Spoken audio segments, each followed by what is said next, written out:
இந்த பிரபஞ்சம் பிரம்மாண்டமானது. விண்மீன்கள் கோடி.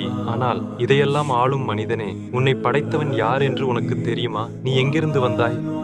ஆணவம் கொள்ளாதே மனிதனே. இதோ பார், இதுதான் உன் தொடக்கம். ஒரு அற்பமான துளி. கண்ணுக்கே தெரியாத இந்த துளியில்தான் உன் மொத்த வரலாறும் எழுதப்பட்டிருந்தது. இருளான 3 அடுக்குகளுக்குள் உன்னை யார் வடிவமைத்தது? உனக்கு இதயத்தை தந்தது யார்? உனது கைரேகையை மற்ற எவரோடும் சேராதபடி செதுக்கியது யார்? சிந்தித்துப் பார். வெறும் துளியாக இருந்த உனக்கு கேட்கும் திறனையும், பார்க்கும் திறனையும், சிந்திக்கும் அறிவையும் கொடுத்தான் அந்த ரஹ்மான். இன்று நீ வளர்ந்து விட்டாய், படைத்தவனையே எதிர்க்கிறாய்.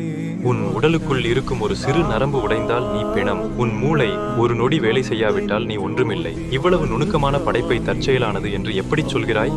ஒரு துளியிலிருந்து உன்னை உருவாக்கியவனுக்கு மீண்டும் உன்னை உயிர்ப்பிப்பது சிரமமா? நீ மண்ணாகி போன பின் உன்னை எழுப்ப மாட்டான் என்று நினைக்கிறாயா? மனிதனே, வீணாக விடப்படுவாய் என்று நீ நினைக்கிறாயா? உன்னை ஒரு துளியிலிருந்து அவன் படைக்கவில்லையா? சிந்திப்பவர்களுக்கு இதில் பெரும் சான்றுகள் உள்ளன. சப்ஸ்கிரைப்.